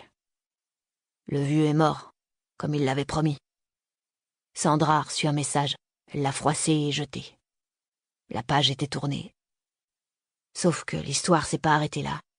Son père avait dit vrai. Telly jeta un nouveau regard autour de lui, scrutant les bois. J'ai reçu des photos. Je les ai trouvées dans mon sac à dos. Des photos de Charla. Mais quelqu'un avait dessiné une cible autour de sa tête. Qu'as-tu fait? Rien, je savais pas très bien ce que ça signifiait, de qui ça venait. J'en étais encore à essayer de démêler tout ça quand Un après-midi, je suis rentrée et il y avait une batte de baseball sur mon lit, toute neuve, avec encore les étiquettes. Et un message. Les instructions suivront. Il voulait que tu tues tes parents, sinon il tuerait Charla. J'imagine, mais pourquoi? Comment? Je comprenais rien. La voix de Telly se brisa. Je savais plus quoi faire. Est-ce que tu as remis la batte à Franck ou Sandra? Réponse négative. J'ai plutôt cherché à savoir comment allait Charla. J'avais déjà quelques renseignements, alors un jour j'ai attendu à la bibliothèque et elle est venue. Elle avait l'air heureuse. Vraiment heureuse. Elle avait ce chien, le berger allemand. Et je me suis renseignée sur vous deux, votre femme et vous. D'anciens policiers. Je me suis dit que celui qui laissait ces messages devait bluffer, parce que jamais vous n'auriez laissé quoi que ce soit arriver à Charla. Quincy attendit. J'ai tout caché, murmura Telly. Les messages, la batte. Je les ai planqués dans le garage. J'ai fait comme si ça n'était jamais arrivé, mais... Ce matin, le relança Quincy, même s'il connaissait déjà la suite. Il voulait l'entendre de la bouche de Telly, et continuer à le faire parler. Les forces spéciales devaient être en route. Vu l'état dans lequel se trouvait Quincy, le visage ensanglanté, une tache de plus en plus grande sur le t-shirt, il n'était pas au mieux pour appréhender un suspect armé. Je suis rentrée de mon jogging et je les ai trouvés, dans leur chambre, abattus comme des chiens. Franck, il a même pas eu le temps de quitter son lit. Aucune chance. Franck qui était capable de résoudre n'importe quel problème, et bon sang, si vous l'aviez vu avec une arme. Et Sandra... Henry m'avait dit qu'elle était encore plus douée que Franck, mais on le saura jamais parce qu'elle non plus, elle n'a pas pu sortir de la chambre. Tous les deux tués à bout portant. Comme ça, lâchement. Tu as pris les armes, la voiture et tu as déguerpi. Il y avait un autre petit mot, toujours sur mon lit. C'est toi l'assassin. Il y avait aussi un téléphone jetable. J'ai reçu le message 5 sur 5. Mes parents d'accueil étaient morts et je devais me laisser accuser. Ça recommençait. Sinon quoi? Il y avait une nouvelle photo de Charla. Sauf que celle-là avait été prise chez elle, devant sa maison. Je savais plus ce qu'il fallait penser, ce qu'il fallait croire. Tu as fui. J'ai attrapé quelques trucs, j'ai fait au mieux. Mes carnets, les photos... Puisque tout le monde allait se lancer à mes trousses, autant vous donner des indices intéressants à trouver. Mais après que j'ai laissé les affaires au campement, le téléphone jetable a sonné. Un type. Il disait qu'il avait une nouvelle mission pour moi. Qu'il était temps qu'on se rencontre. Alors je suis partie vers la station EZ Gaz, mais la voiture est tombée en panne. J'ai dû faire les dernières centaines de mètres à pied. Tu avais déjà été là-bas, dit Quincy, avec Henry. Le garçon secoua la tête, mais en se détournant, refusant de croiser son regard. Je suis arrivée juste à temps pour entendre les coups de feu. J'ai couru. Moi aussi j'avais une arme à ce moment-là, je vous jure que j'ai essayé, mais ils étaient déjà morts. Et il y avait un vieux qui attendait à l'extérieur, le pistolet encore à la main. Qui ça? Je sais pas, je l'avais jamais vu. De nouveau ce regard fuyant. Il l'a pointé droit sur moi, continua Telly. Il m'a dit... C'est toi l'assassin, souviens-toi. Puis il me l'a collé dans la main et il est parti. Il t'a donné l'arme qui avait servi à tuer les 2 victimes de la station-service. Il y avait du sang dessus, murmura Telly. Celui de la fille, je pense. Des projections. C'est pas comme ça que vous dites. Du sang sur le pistolet et ensuite sur moi. J'ai essayé de m'essuyer la main, mais ça partait pas, ça partait pas. Le vomi, devina Quincy. Dans la maison, Telly avait agi en pur mode survie. Mais ensuite, à la station-service, en regardant le sang sur ses mains, l'horreur de la situation l'avait finalement rattrapé et il avait vomi. Cela dit, il aurait été encore plus intéressant de savoir ce qu'il avait fait de cette arme compromettante. Je l'ai plus, dit Telly comme s'il lisait dans les pensées de Quincy. Le 9 mm, je l'ai balancé dans la nature à la première occasion. Je regarde suffisamment de séries policières. Je savais qu'il me l'avait donné pour me faire porter le chapeau, je suis pas complètement abruti. Il nous faut une description de cet homme. Il faut que tu viennes avec nous et que tu collabores. Telly secouait déjà la tête. Impossible. Vous avez toujours pas compris. Pourquoi est-ce que je suis entré dans la station? Pourquoi j'ai explosé la caméra de surveillance? Quincy était perplexe. Pour qu'on te voie. Voilà, Parce que c'est moi le coupable. Vous pigez toujours pas? Tant que la police est à mes trousses, je remplis ma moitié du contrat et ma petite sœur est en sécurité.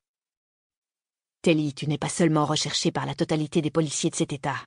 À l'heure qu'il est, des dizaines d'illuminés et de braves gens se promènent dans la région avec des armes. Le premier qui te coince, elle est la seule famille qui me reste. C'était une raison pour tirer sur les agents lancés à tes trousses? J'étais obligée. Il fallait que je m'échappe, qu'ils continuent à chercher. Je voulais seulement les blesser, vous voyez, en visant les épaules. Est-ce qu'ils vont bien? Ils vont s'en sortir? L'un d'eux est toujours dans un état critique. Le garçon se décomposa. Pour la première fois, Quincy vit le poids du stress et de la peur sur ses épaules. Le garçon essayait de tenir la rampe, mais ce n'était pas pour autant qu'il y arrivait. « Vous savez le comble, » murmura-t-il. « Je tire même pas très bien. Surtout avec une carabine. Frank avait juste commencé à m'apprendre cette année. Avec un pistolet, je me débrouille à 5 mètres. Mais la carabine, je l'ai jamais vraiment apprivoisée. Vous avez vu combien de balles il m'a fallu ce soir, rien que pour toucher une voiture à l'arrêt? Mais c'est moi le tireur le plus redouté de tout l'ouest de l'Oregon. »« J'étais obligé, » répéta-t-il d'une voix plus forte, « de tirer sur ces agents pour les éloigner. Les autres veulent quelque chose. Sinon, pourquoi tuer Sandra et Frank? Pourquoi l'homme de la station-service? Il cherche quelque chose. Si je le trouve en premier, je pourrais peut-être négocier. Nous mettre à l'abri, Charla et moi. C'est le dernier espoir qui me reste. Viens avec moi. On te protégera, je t'en donne ma parole. » Le garçon leva les yeux, sourit, un éclair blanc dans la nuit. « Alors que c'est moi qui viens de vous sauver la vie? Telly, vous pouvez pas m'aider. Mais c'est pas grave, vous savez. Tout ce que j'attends de vous, c'est que vous protégiez ma sœur. » Il leva sa carabine. « Si je trouve pas ce qui fait courir ces gens, ils s'en prendront à elle. Je le sais. La vie a aucune valeur pour eux. Il y a que ce qu'ils veulent qui compte à leurs yeux et nous sommes des dommages collatéraux. » Rugissement de moteur. Quincy les entendit au loin, les forces spéciales. Il voulut dire quelque chose, promettre à ce garçon que tout se passerait bien, qu'il pouvait lui faire confiance, qu'ensemble ils trouveraient une solution. Mais s'il ne connaissait pas Telly, il connaissait Charla, et elle non plus n'aurait jamais gobé un tel discours. Alors il dit « Je vais m'occuper de ta sœur, mais toi prends soin de toi, parce qu'elle a besoin de son frère. Tu es sa famille et elle a besoin de te revoir. » J'aimais Frank et Sandra, dit d'un seul coup le garçon. Et je ne le leur ai jamais dit. J'ai pas su. Mais dites à ma sœur que je m'étais trouvé une vraie famille. Et que c'était génial. C'est ce qu'on méritait tous les deux. Charla comprendra, elle sera heureuse pour moi. Grondement de moteur, beaucoup plus proche. Telly sourit une dernière fois. Un sourire triste, mélancolique. Il se retourna, fit un premier pas. « Reste !» lança Quincy en essuyant un nouveau filet de sang qui coulait dans son œil. « Sinon quoi? Vous allez tirer ?» Ils connaissaient tous les deux la réponse à cette question. Telly s'enfonça dans l'obscurité. Vacillant sur ses pieds, Quincy n'eut d'autre choix que de le laisser partir.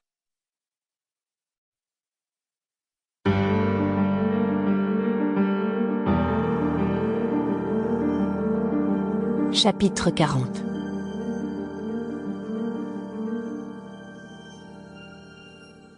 Rainey et moi sommes assises à la table de réunion lorsque Quincy et son équipe reviennent enfin. Il est super tard, 2-3 heures du matin. C'est clair que je devrais être au lit, mais Rainey ne dit rien, alors moi non plus. Nous veillons. J'imagine que c'est un peu comme d'autres parents et enfants qui ont vu un proche partir à la guerre. Luca dort sous la table. C'est le seul d'entre nous qui soit capable de se détendre tout en restant sur le qui-vive. Des bruits de pas résonnent dans le couloir et hop, sa tête se relève, une oreille pivote. Mon chien policier est prêt à l'action. Alors Quincy apparaît et sur le coup nous restons sans voix. Je ne vois que du sang, sur son visage, son t-shirt, son bras. Mon père. Et pour la première fois je comprends.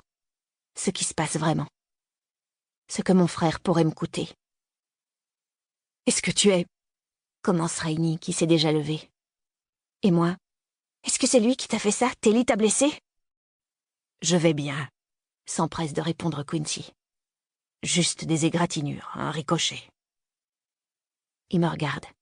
« Une balle tirée par quelqu'un d'autre, Charla, pas par ton frère. » En fait, Telly vient sans doute de me sauver la vie. »« Et où est-il » demande Rainy. « Il a filé juste avant l'arrivée des forces spéciales. Avec mes blessures, je n'étais pas en état de le retenir. Je suis incapable de me lever, de bouger les jambes, de sentir mon corps. » C'est Rainy qui s'approche de Quincy. Indifférente au sang et à la sueur, elle l'enlace. Luca est là aussi, il le flaire à tout va, une plainte sourde dans la gorge.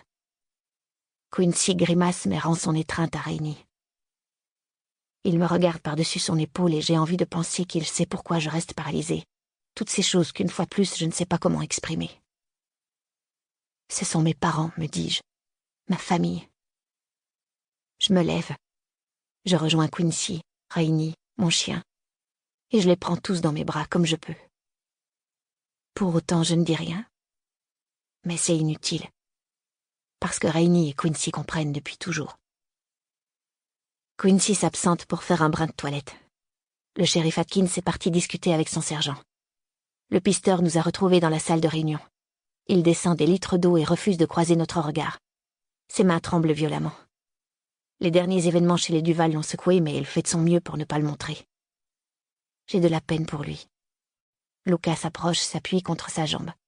Au bout d'un moment, le pisteur se penche pour lui gratouiller les oreilles.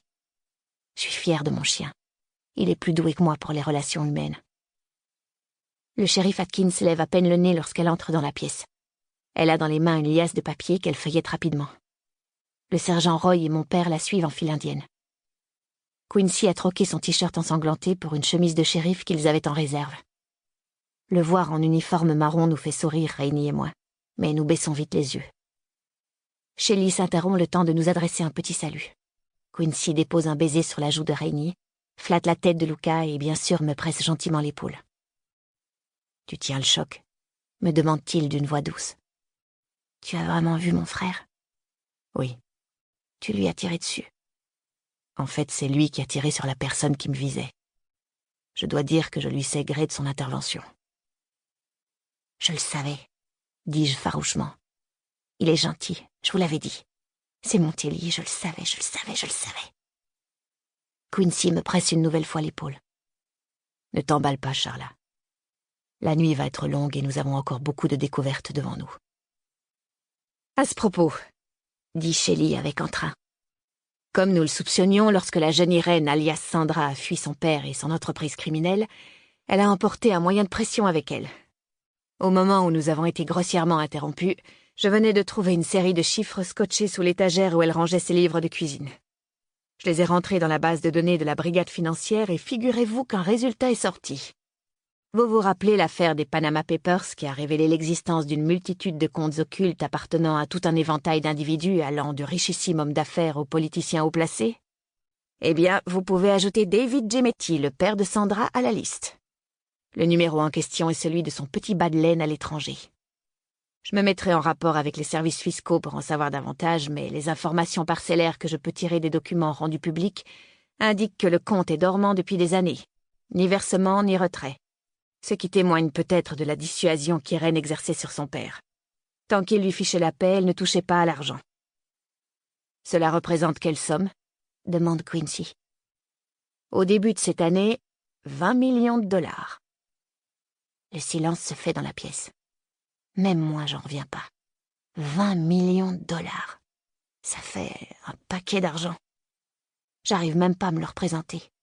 Un max de fric. De quoi voir venir. Le pisteur est le premier à réagir. « Une petite minute. Son père est mort, n'est-ce pas? Donc Sandra Duval aurait dû hériter de toute façon. Pourquoi garder ce compte en banque secret? Si Sandra s'était présentée comme la fille et unique héritière de David, alors oui, elle aurait touché l'argent, répond Shelly. Mais cela supposait d'admettre qu'elle était Irène Gemetti et de répondre de l'accusation de meurtre portée contre elle il y a 30 ans. Reprendre son identité n'était donc pas si facile qu'il y paraît. Avec 20 millions de dollars, on peut se payer un sacré bon avocat de la défense, proteste Cal. Si elle voulait l'argent, cette histoire de meurtre commis alors qu'elle était mineure et peut-être même en situation de légitime défense face à un maquereau notoire aurait pu se régler assez facilement, il me semble. Je ne pense pas qu'elle voulait l'argent, affirme posément Quincy. Si tel avait été le cas, elle aurait déjà pioché dans le compte. Mais Sandra avait choisi de tirer un trait sur Irène Gemetti.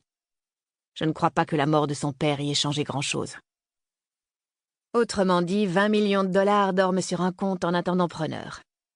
Soit autant de raisons de la tuer, dit Shelley en secouant la tête. Qui pouvait être au courant? Demande Rainey. Avec la divulgation de ces documents confidentiels, quiconque prenait le temps de s'y retrouver dans ce maquis, explique Shelley. Mais je ne vous cache pas que ça ne se lit pas comme un roman. Le plus probable est donc qu'il s'agisse d'un proche de David Michael Martin. Ce qui nous ramène à Douglas Pearce, nouveau PDG de GMB Enterprises, continua-t-elle en brandissant une nouvelle feuille. En tant qu'associé de longue date de Martin et responsable des finances de la société, il paraît logique qu'il ait eu connaissance de l'existence du compte, mais aussi de la raison pour laquelle Martin n'y touchait pas. Il a aussi dû être le premier à tirer les conséquences de la disparition du patron. Le compte était maintenant à qui voulait se donner la peine de le prendre. « Je comprends pas, dis-je. C'est sorti tout seul. Je me retrouve bien malgré moi sous le regard de plusieurs adultes. Si ce Douglas est au courant pour le compte en banque, pourquoi est-ce qu'il ne prend pas tout simplement l'argent? Pourquoi revenir vers Sandra? Peut-être parce qu'il ne peut pas, dit Rainey en lançant un regard à Quincy. Ce n'est pas le tout de connaître l'existence du compte. Encore faut-il montrer patte blanche pour accéder au fonds. Sandra aurait pu le faire si elle s'était fait connaître comme la seule famille et légitime héritière de Martin. En revanche, un associé... Douglas Pearce savait, mais ce n'était pas pour autant qu'il pouvait faire main basse sur l'argent. Un code secret, marmonne Cal. Il s'écarte de la table, se relève déjà, arpente la pièce. Les pisteurs ne sont peut-être pas à l'aise dans les espaces clos. Et comme il s'aperçoit que tous les yeux sont sur lui, la plupart des comptes en banque sont associés à un code, n'est-ce pas? Si je veux faire un retrait sur mon livret d'épargne, je dois taper mon code. Ça ne doit pas être bien différent dans les banques à l'étranger. Non, confirme Quincy qui penche la tête sur le côté, prend son air de penseur.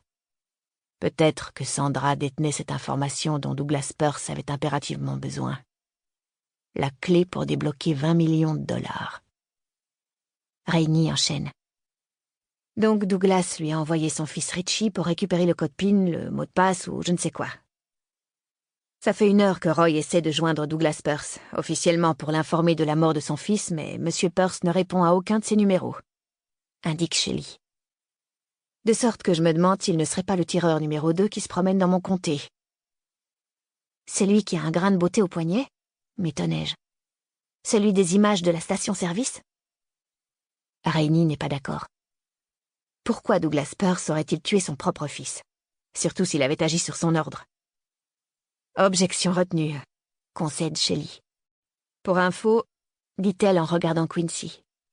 Le légiste a confirmé que Richie Pearce avait des résidus de poudre sur les mains.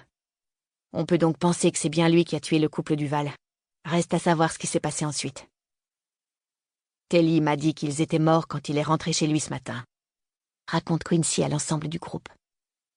Sur son lit se trouvait un message disant que c'était lui l'assassin, et un téléphone jetable. Auparavant, Telly avait reçu des photos de toi, Charla, accompagnées de menaces de mort te concernant. Des instructions devaient suivre. Telly n'avait pas encore décidé quelle conduite adopter quand il a retrouvé les cadavres de Frank et Sandra. Je hoche la tête, mais cela ne dissipe pas la confusion qui règne dans mon esprit. Je caresse Luca en quête de réconfort, mais c'est peine perdue. Quincy continue. Il me paraît à peu près certain que Richie a commis le meurtre des Duval. Pour le confirmer, il nous faudrait l'arme et une analyse balistique, mais je pense que Rainey a vu juste. Doug Pearce connaît l'existence de ces 20 millions de dollars, mais il n'a pas les moyens d'accéder au compte. Il charge donc son fils d'extorquer cette information. Richie entre dans la maison au petit matin. Il descend tout de suite Frank Duval, qui n'a même pas le temps de se redresser dans son lit. Le message envoyé à Sandra est clair. Parlez ou ce sera votre tour. Donc elle parle. Souffle Shelley. Elle donne le mot de passe. Et ensuite il la descend alors qu'elle tente de fuir. Ça m'étonnerait, dit Quincy. Je pense que Sandra a dû refuser de lâcher le morceau. Ce qui expliquerait que des gens en soient encore à courir aux 4 coins de la ville et à mitrailler la maison des Duval. En tout cas, notre présence était indésirable pour une certaine personne. Peut-être la même personne qui s'est retournée contre Richie, qui l'a tué et qui cherche à son tour le mot de passe. Voir la police fouiller le domicile des Duval ne devait pas lui plaire. Nous risquions de trouver l'information avant lui. Mais pourquoi, Telly? J'ai pas pu m'empêcher de l'interrompre. Pourquoi lui coller tout ça sur le dos? Quincy me répond avec douceur. Parce que ce ou ces individus ne peuvent pas se permettre que la police s'intéresse au passé de Sandra. Ils ne veulent pas que nous nous interrogions sur les liens qui existaient entre elle et David Michael Martin ou sur les méthodes de gestion de ce dernier. Or, étant donné ses antécédents, Telly est le bouc émissaire idéal. Il l'oblige à endosser la culpabilité des meurtres. Mais il a rien fait. Sauf qu'il veut te protéger. Il t'aime, chérie. Tu avais raison sur ce point. Ton grand frère veut toujours être un rempart pour toi. Cela m'achève. Je baisse les yeux, contemple le crâne noir de Luca et cligne rapidement des yeux. Rainey, assise à côté de moi, pose un bras sur mes épaules. Je voudrais m'écarter, être plus solide, plus forte, mais c'est pas le cas. Je pense surtout à mon frère, qui s'efforce toujours de me protéger. Moi, sa petite sœur, qui ne lui ai même pas adressé la parole depuis des années. Je suis pas triste. J'ai honte. C'est là qu'il me reste un point d'interrogation. Continue Quincy.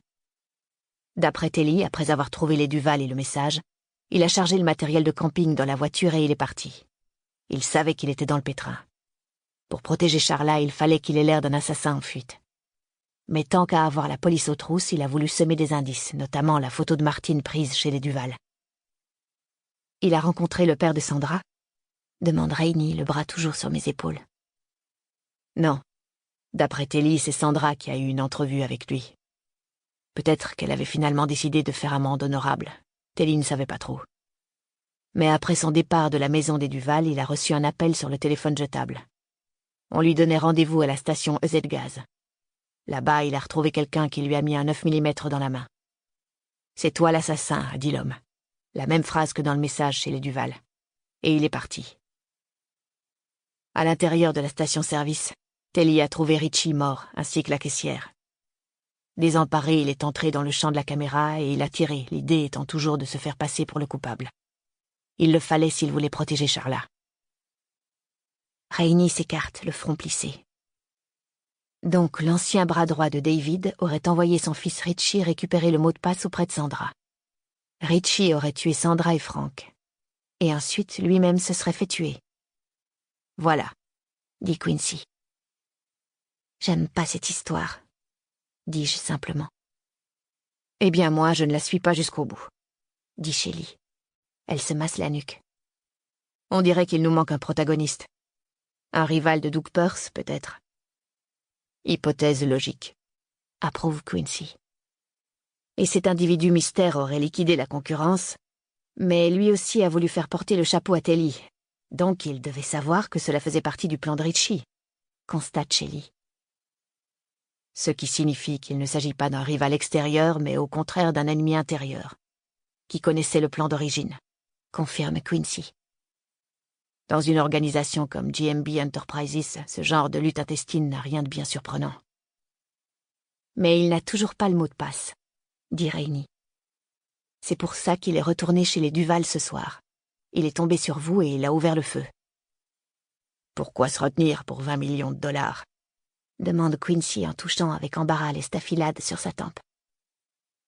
Je ferme les yeux. J'ai mal à la tête. Je voudrais rentrer chez moi et dormir toute ma vie. Mais je sais qu'à mon réveil, rien ne sera arrangé. En fait, si nous ne trouvons pas un moyen d'aider Telly, d'identifier le mystérieux rival, la situation pourrait encore empirer grandement. Telly m'a décrit l'assassin de la station-service comme un vieil homme, dit Quincy. Mais il a détourné les yeux en disant cela. Il m'a aussi affirmé qu'il n'était jamais venu dans cette station auparavant. Mais là encore, j'ai eu l'impression qu'il mentait. Pour couvrir quelqu'un? S'interroge Shelley. Henry Duval, vous pensez? Mais pourquoi? Quincy regarde Shelley. Henry a admis que c'était lui que son grand-père avait sollicité en premier. Sur le fait qu'il n'a pas donné suite, nous n'avons que sa parole. Et s'il avait rencontré le vieux? Et si son grand-père lui avait parlé de ses 20 millions de dollars? Tu penses que Henry aurait tué ses propres parents? Demande Rainey. Non, je crois que c'est Richie qui a tué les Duval. Mais cela donnait à Henry 2 bonnes raisons de se lancer à ses trousses. Venger ses parents et s'emparer lui-même des 20 millions. Henry pouvait aussi vouloir tendre un piège à Telly. Manifestement, ça n'a pas été le coup de foudre entre ces deux-là. Puisque le monde de Henry était en train de s'effondrer, pourquoi ne pas faire aussi payer ce faux frère? Je suis sûre qu'il y verrait une certaine justice. Mais pourquoi Telly ne l'aurait-il pas dénoncé? Demande Shelley. Vu leurs sentiments réciproques, Telly ne pourrait-il pas de son côté vouloir balancer Henry? Sauf s'il a l'intention de lui régler son compte lui-même. Encore une personne à tuer, me rappelai-je d'un seul coup. Quincy me regarde, hoche lentement la tête. Exactement. Une nouvelle fois, les adultes se lèvent et quittent la pièce.